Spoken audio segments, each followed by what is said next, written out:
Hello, hello, everybody. Well, it's Monday, October 15th, and this has been a really exciting week already.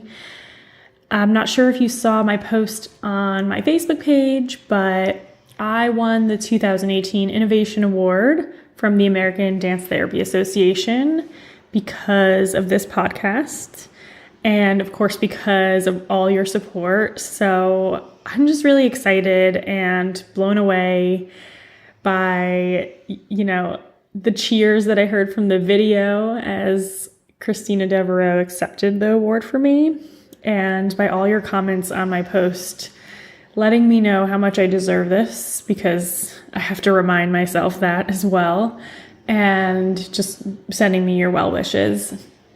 So thank you so much. So yeah, I'm not sure where the future of this podcast is going to go past 100 episodes, but we'll see, and my journey of innovation is expanding. And I'd like to extend an invitation to you for my 30th birthday tomorrow. For 30 people, I want to give 30-minute taster dance therapy sessions online for $30. And this offer is available until the end of birthday week, which is this Sunday, October 21st. This taster session is for you if you want to stop snapping at the little tiniest things that your partner does, knowing that it's not really you snapping, but it's the trauma from your past abusive relationship of any kind. Even if you have been in therapy for years and you're still not feeling a shift, come try the taster session and feel a shift that may take years and years in therapy that you could just get a little taste of in 30 minutes. Send me an email at orreet.dmt@gmail.com to grab your spot. All right, let's jump into today's episode. It's audio only because Maria and I had this awesome conversation months ago, and I'm finally publishing it. But what I love most about this conversation is that by the end, we just kept talking about all these things we had in common, like all the struggles we have being dance therapists, even though I'm in the American Dance Therapy Association, which has thousands of people, and she is a founder of the Dance Therapy Association of Chile, which has under 20 people. And still, we face similar struggles in these different countries. It's pretty fascinating. It's pretty validating to hear that. I think probably for you if you're in a different country, and for me and for other people living in the US, because these struggles can get pretty frustrating, and it's nice to know we're not alone. So anyway, I hope you enjoy. This is Mind Your Body, a dance movement therapy perspective on the integration of our emotional, cognitive, physical, and spiritual aspects of our being into one more aware and whole existence. My name is Maria Jose Sendra. I'm a psychologist and a dance movement therapist. I'm Chilean. I live in Chile, South America. And I'm the spoken person of the Chilean Professional Association of Dance Movement Therapy, ADMT Chile. Yeah, I wanted to ask how was dance movement therapy first founded and practiced in Chile? The formal records we have, because we know back in the 80s, one of our members did her thesis in dance in the University of Dance Therapy, but in a very intuitive way. Nowadays, we've been meeting informally since 2009, but we became a professional association in 2012. Oh. So we can say that since 2000, diverse professionals, female professionals, came back from Buenos Aires, Argentina, España, Spain. They had their training there, and then we came back and began working here and trying to make dance movement therapy visible and a treatment choice in Chile. Mm-hmm.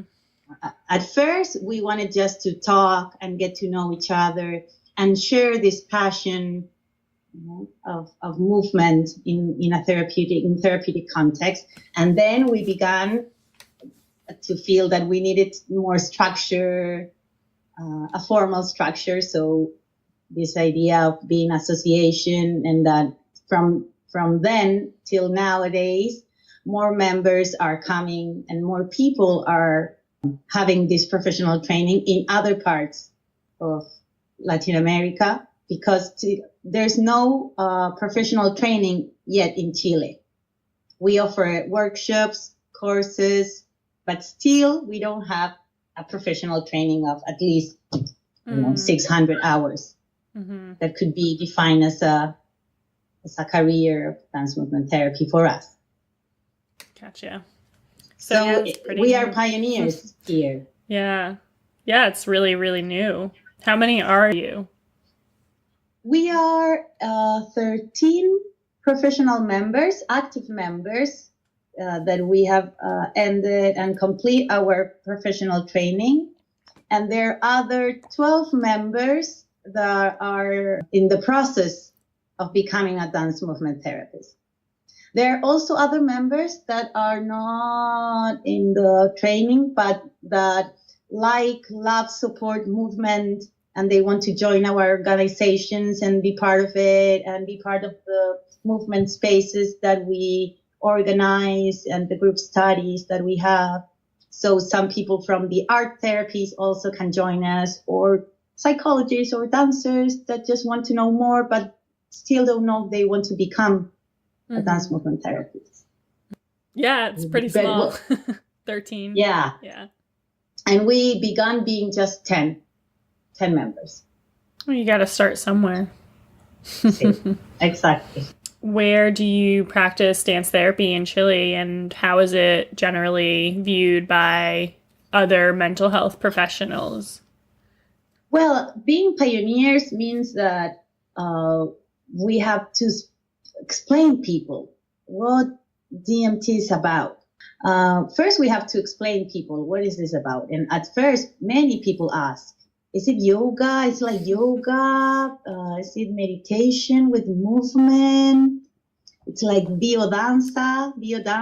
In Latin America has a huge development.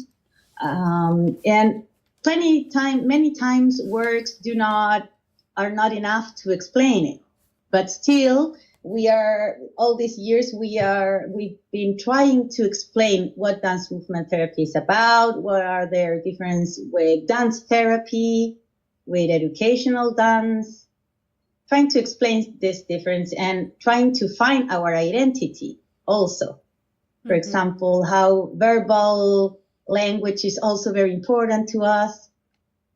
That we offer these movement experiences, but also the meanings, the relationships, the emotions, and this opportunity to reflect about it, to express them, not only through movement, also through language, verbal language. Right. I think that's one important aspect of our identity as dance movement therapists.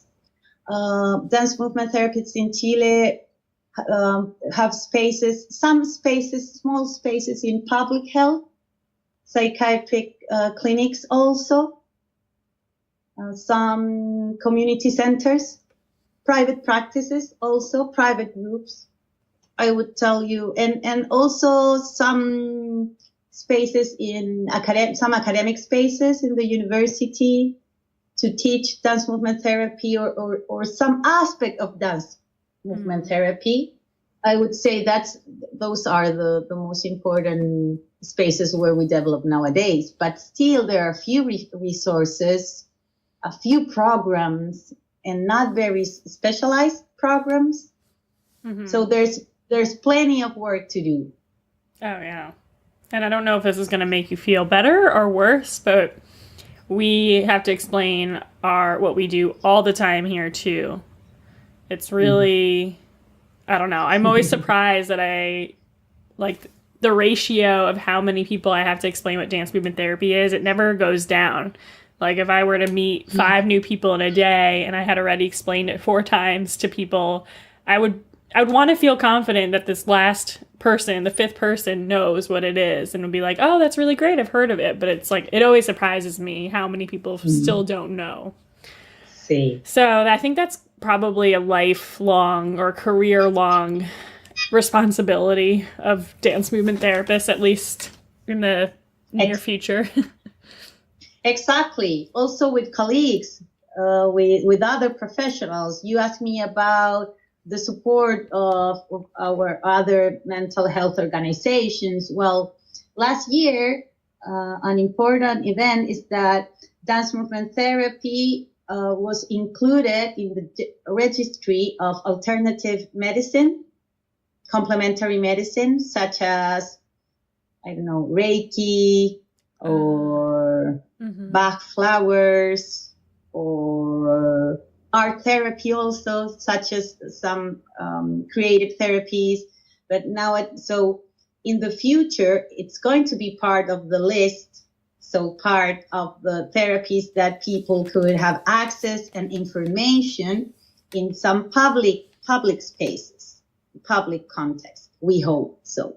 So we were invited to participate in this dialogue, and we had to create material to support what we're doing in a theoretical way and also in a language that people could understand what we're doing.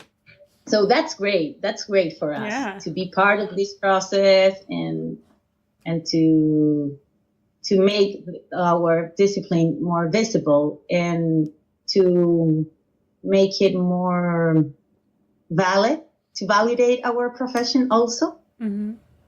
Yeah. So I'm wondering what a dance therapy session looks like with any range of populations in Chile, how it might look different than how we practice here in the U.S. So I don't know if you know what it looks like here, but I'm just curious what it looks like there. Maybe we can talk about the differences and similarities.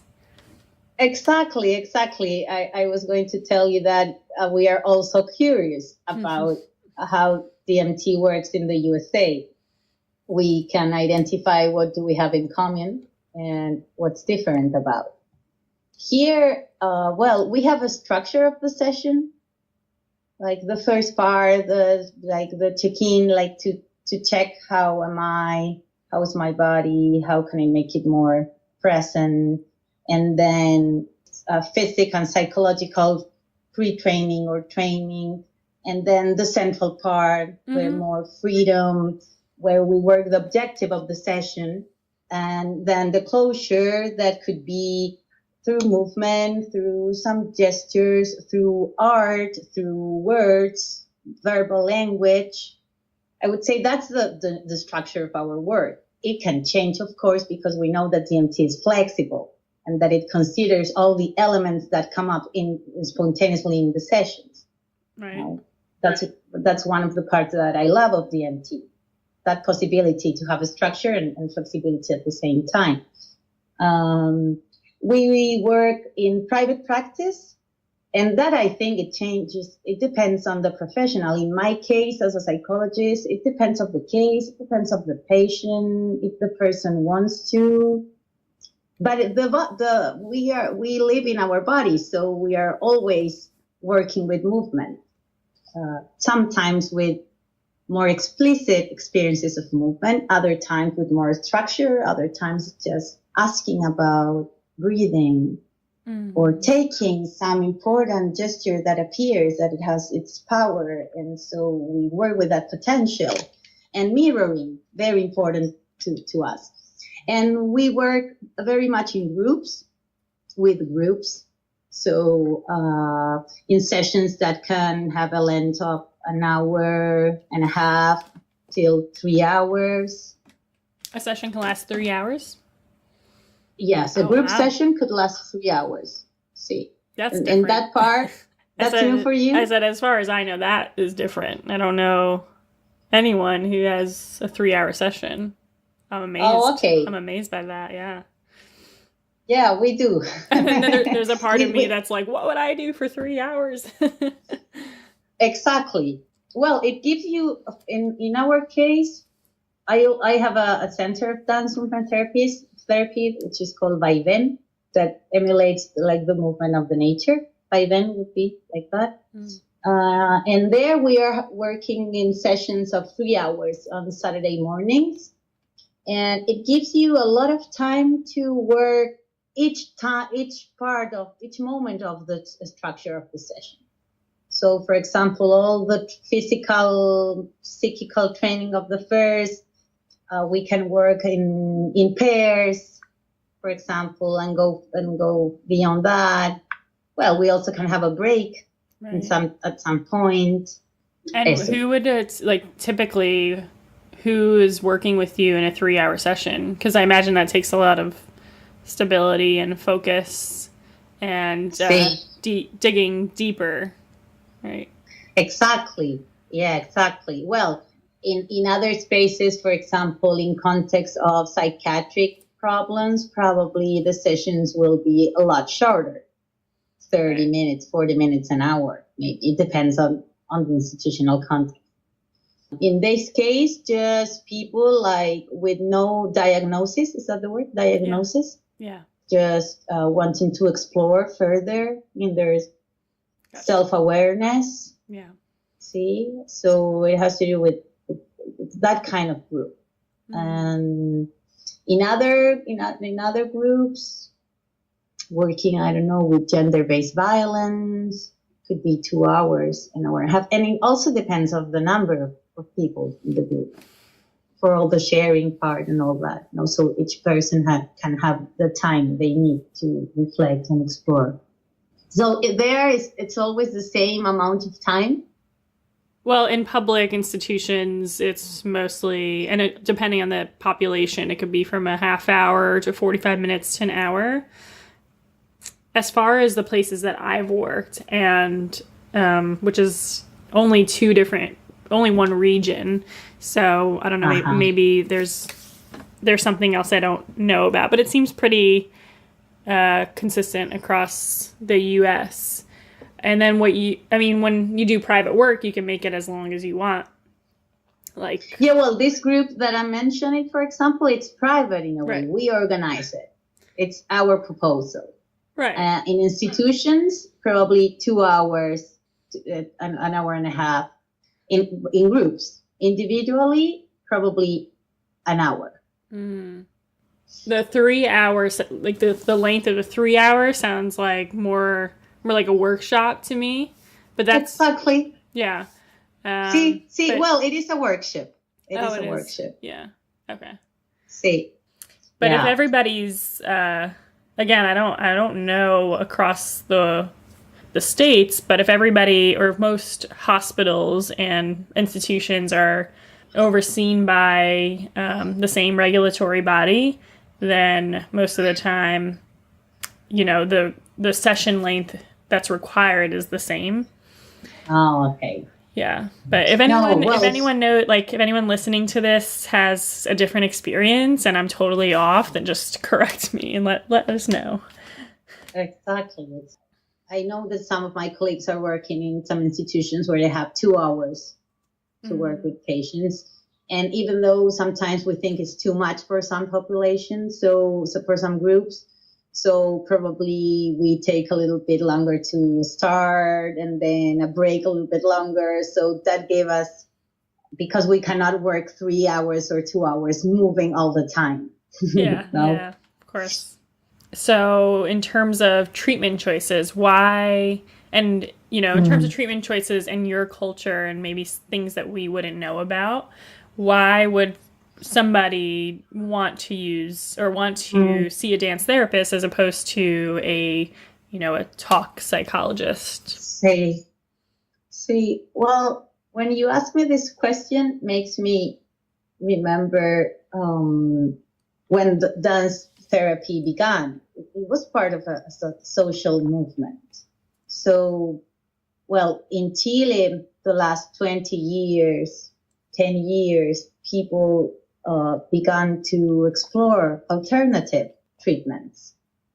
I mentioned before, like, or corporal body disciplines such as yoga. Everybody here practices yoga, for example. Not everybody, but it's a very common discipline.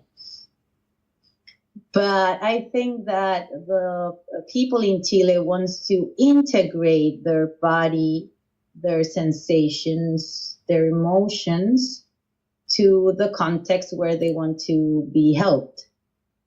So there is an interest to explore further in the relationship between body, mind, emotions.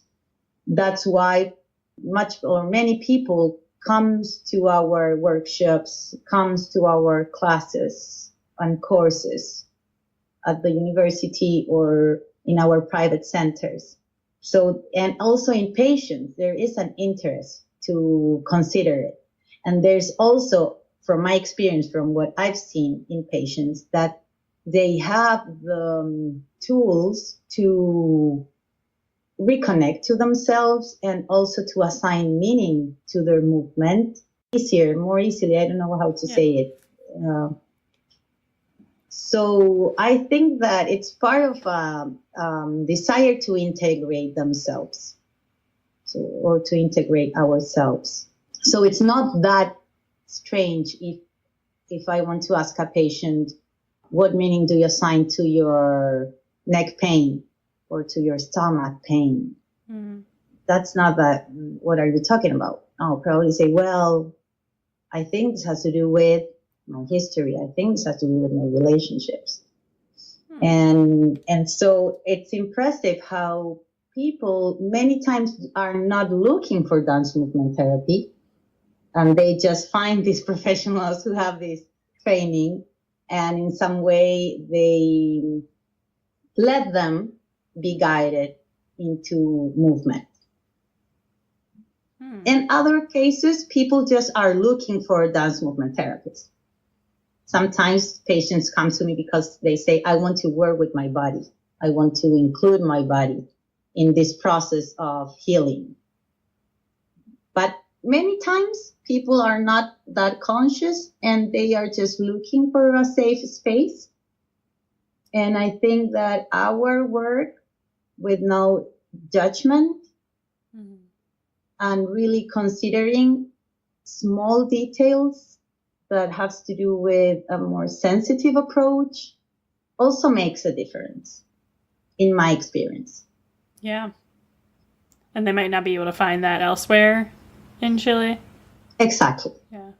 Now, with less confrontation, just trying to explore and freely associate movements and symptoms.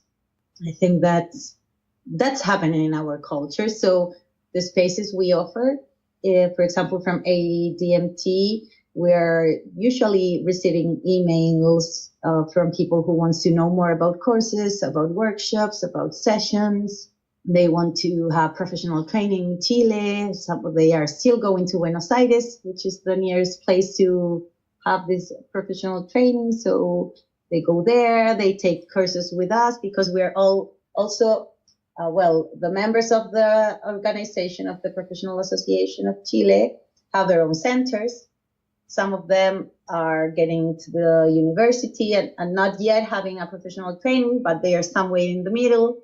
We are also somewhere in the middle in our private centers, and just trying to learn how to share what we know and being more strong, feeling stronger about it. And I think that's giving us the opportunity to share it further. We also organize group studies and interventions, like trying to change the supervision aspect and just to share together, and also through movement. We've seen that in the ADTA, you can be certified, board certified. We are also beginning that process.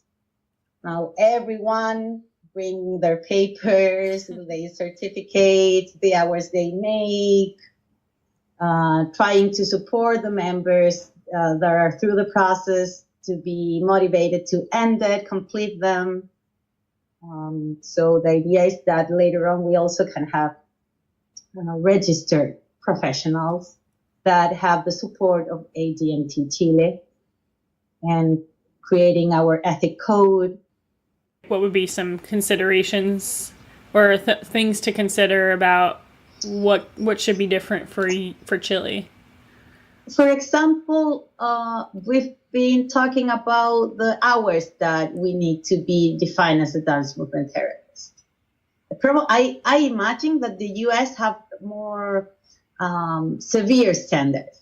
Probably, I don't know. It's just my fantasy. For example, in Chile, in Chile, in Argentina, you get 600 hours of training of dance movement therapies. For us are enough. And here in Chile is a lot. When we think about from ADMT to organize a professional training, we have to be able to give that amount of time. Is that because there's not as many opportunities to practice to get those hours? Exactly. 600 for us to cover is a lot. That's a lot, yeah. So, what about practice? How many hours of practice do a dance therapist need? And supervision. Right. We are in all that beginning of that path, but we are very glad to do it because it means that more people here are starting to be interested in be trained. Here in Chile in 2000, nobody knew about it. I remember some family members told me, like, what are you going to do? Are you moving to Argentina to study dance therapy? Are you crazy? My psychologist, what are you going to do? Dance movement therapy is about intuition and to feel something that you know is right, and other aspects come in the way along the way.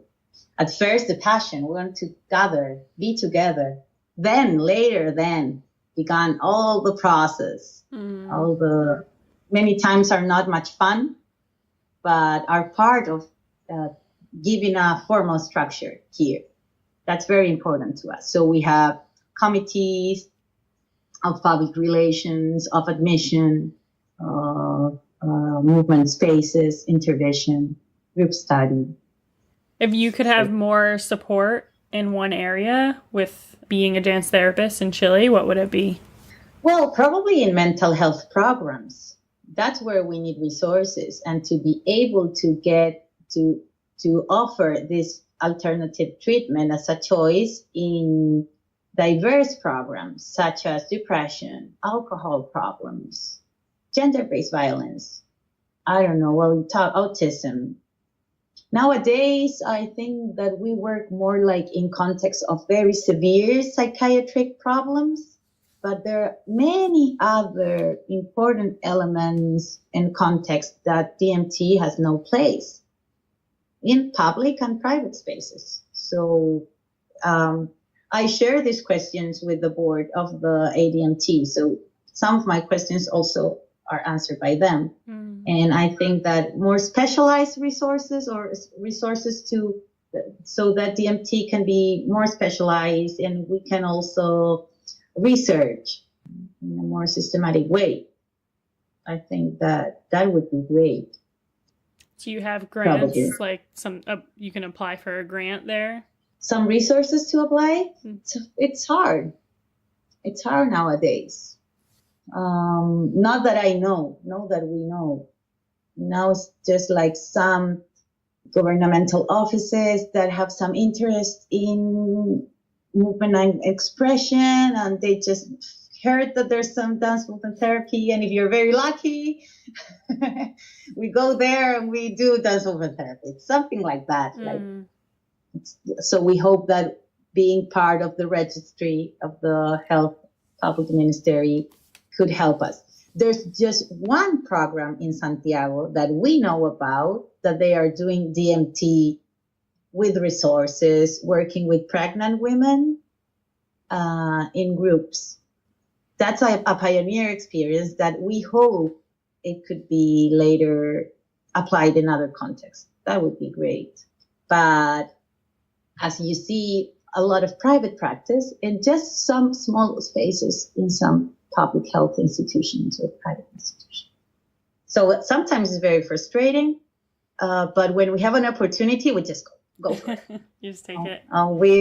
They invite ADMT, for example, to the medicine school in the University of Chile last year. We went there with all of our music and our spirit, guided by the pioneers dance therapists. And so wherever we can, we share DMT. But there's a lot to do. Yeah, I mean, the way I've always felt is that our work isn't very well known, but when people get introduced to it and experience it, they realize how amazing it is and how powerful it is. And it's much harder to show that in words or to, describe how great it is. And it's like, that's the hard thing is getting in and getting into places or having the opportunities to provide dance therapy to people. But then once you do, it's like, wow, this is amazing. We need more of this. Exactly. Just the other day, a colleague of mine, remember when I had to cancel our interview because I had a job interview? It was of DMT. A miracle. Because one of my colleagues 6 years ago went to a municipal office and just leave her curriculum. And they say, oh, this is very interesting. A disability office. Oh, this curriculum. Oh, that's movement therapy. Oh, let's see. They've been having a group for 6 years just for that action. Nice. Yeah. And now I'm going to replace her because, 6 years, a lot of time working with the same group of people. And so I'm going to take it from now on. The sessions are called movement and expression, but they wanted that a dance movement therapist could replace it and do it. And so like that kind of things, very random. I don't know how to say it. Yeah. I mean, that's inspiring to know that a simple action like that can create that kind of opportunity.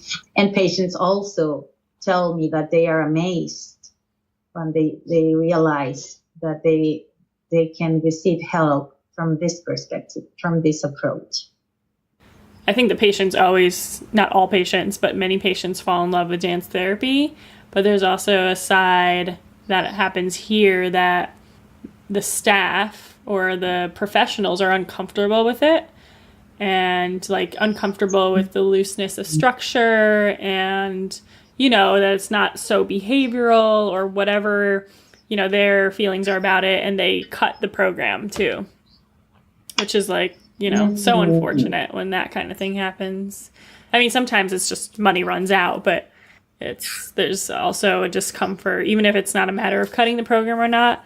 There's a lot of people who have discomfort with dance therapy who are coming from a much more structured and behavioral approach. I understand what you mean. Well, our discipline also it's many times seen as something inferior, not serious enough, not intellectually enough, even though it has a huge theoretical support and base. I remember a couple of years ago, I brought to Chile a professor of mine. She comes from Argentina. She has 40, 50 years working in art therapy and creative therapies.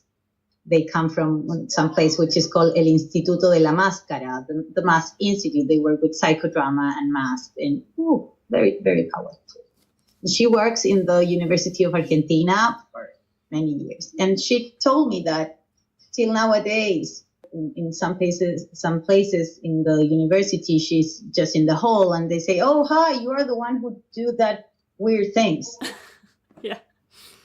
Yeah, with that nonverbal gesture. Yeah. Oh, that thing. You're the thing. You're the fun with dance. Yeah. That thing with movement, that thing with psychodrama, no?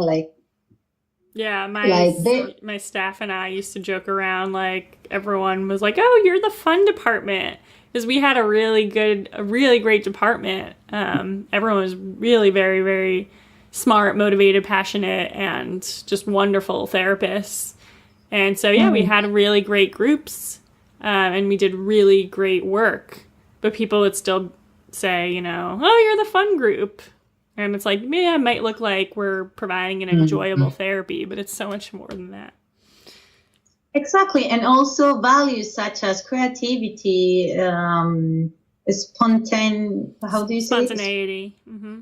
Spontaneity, values that are very important in our work and many times goes challenging our context. So that's one of the aspects that I love more about DMT, how it began to provide movement or spaces to move in a safe way and with freedom when there's no possibility of that before DMT comes. I think that's beautiful. Yeah. Yeah.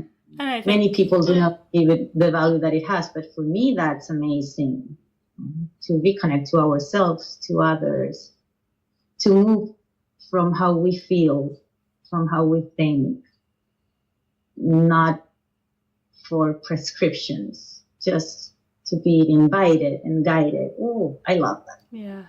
No, it's amazing work. And I think the lack of understanding or even the kind of little judgments about it, which I don't think are ill-intentioned, I think it's easy to be judgmental about it when you can't find your own spontaneity and your own creativity, and you have so much structure that the looseness makes you uncomfortable, and it brings stirs up things in you that aren't that haven't been met, or that maybe a part of you really wishes you could be more spontaneous or more creative, and so yeah, I think there's that, which that's huge. That's not something that we as dance therapists can take care of for other people. We only hope that we can inspire them to, if they're open enough to become more of that, or to join our groups and experience that for themselves, and be like, hey, that was actually really enjoyable. And maybe there's some way I can incorporate that into my life. Not that we're doing therapy for the other staff or the other professionals, but it's a nice addition. It's a nice little benefit if it happens. See, and what you are talking about reminds me, well, why so important our training and to move with ourselves. And that's why I love so much watching you moving, because it's it's an essential part of our process. Our relationship with our body, with our movement first.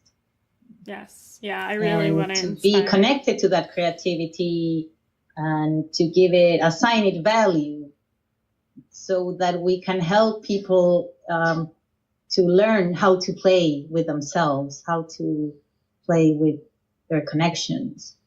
I think that's also very important. It is. Now it seems to me that now we are talking about the elements that we have in common. That's true. From here to there. That's true. And I don't know if this is what you're talking about now, if this happens for the dance therapists that you are associated with, that you have relationships with, but with me personally, and a lot of people I know and people that I've supervised, they fall out of touch with dance because we dance as the tool to provide and connect with our clients, and it's work. And then it becomes hard to separate that into how can I dance for myself for fun and to enliven my own personal spontaneity, creativity, and just for me. And I personally didn't dance really for almost the entire time I became a dance therapist. So the videos that you're seeing now is like an awakening for me. I started moving a lot more 10 months ago. So Great. I want to inspire people not to lose touch with that, as hard as it may seem. It is hard. Yeah. It is very hard. I'll tell you that I became a mother of a year and a half, so I'm craving, as you said in your post, I'm craving for movement and dance, and looking some programs now too. Yes, and that's also why in ADMT we offer spaces. Some spaces are open to the community, and others are just for us. That's something very important in our association, to have other friends, other colleagues that you can talk about, that you can share concerns and difficulties in the process, and frustrations and achievements.